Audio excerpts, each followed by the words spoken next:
परमात्मने नमः। श्रीमद्भगवद्गीता अथ 12 अर्जुन उवाच एवं सततयुक्ता ये भक्तास्त्वां पर्युपासते ये चाप्यक्षरमव्यक्तं तेषां के योगवित्तमाः। श्रीभगवानुवाच मय्यावेश्य मनो ये मां नित्ययुक्ता उपासते श्रद्धया पर्योपेतास्ते मे युक्ततमा ये त्वक्षरमनिर्देश्यम् अव्यक्तं पर्युपासते सर्वत्र गमचिन्त्यं च कूटस्थमचलं ध्रुवम्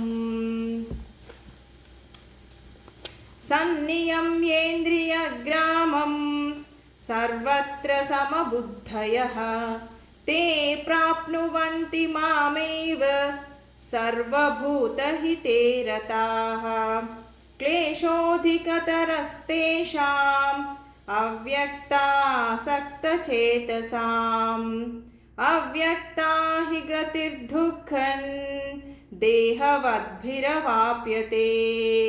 ये तु सर्वाणि कर्माणि मयि सन्न्यस्य मत्पराः अनन्येनैव योगेन मां ध्यायन्त उपासते तेषामहं समुद्धर्ता मृत्युसंसारसागरात् भवामि न चिरात् पार्थ मय्यावेशितचेतसाम् मय्येव मन आदत्स्व मयि बुद्धिं निवेशय निवसिष्यसि मय्येव अत ऊर्ध्वन्न संशयः। अथ चित्तं समाधातुं न शक्नोषि मयि स्थिरम् अभ्यासयोगेन ततो मामिच्छाप्तुं धनञ्जय अभ्यासेऽप्यसमर्थोऽसि मत्कर्म परमो भव मदर्थमपि कर्माणि कुर्वन् सिद्धिमवाप्स्यसि अथैतदप्यशक्तोऽसि कर्तुं मद्योगमाश्रितः सर्वकर्मफलत्यागं ततः कुरु यतात्मवान्।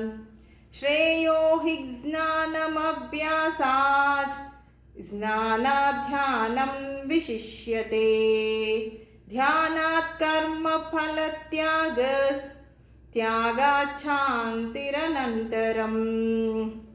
अद्वेष्टा सर्वभूतानां मैत्रः करुण एव च निर्ममो निरहङ्कारः समदुःखसुखक्षमी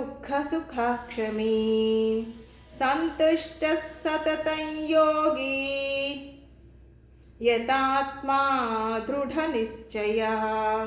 मय्यर्पितमनो बुद्धिर्यो मद्भक्तः स मे प्रियः यस्मान्नो द्विजते लोको लोकान्नो द्विजते च यः हर्षामर्षभयोद्वेगैर्मुक्तो यः स च मे प्रियः अनपेक्षः शुचिर्दक्षः उदासीनो गतव्यतः सर्वारम्भपरित्यागी यो मद्भक्तः स मे प्रियः यो न हृष्यति न द्वेष्टि न शोचति न काङ्क्षति शुभाशुभपरित्यागी भक्तिमान्यः स मे प्रियः समशत्रौ च मित्रे च तथा मानापमानयोः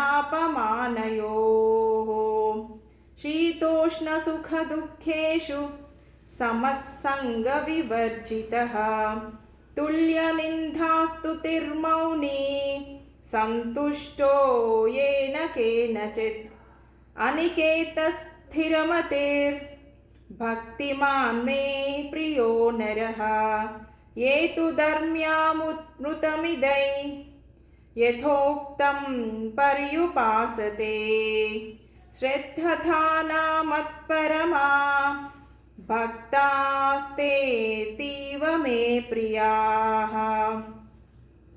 ॐ तत्सदिति श्रीमद्भगवद्गीतासु उपनिषत्सु ब्रह्मविद्यायां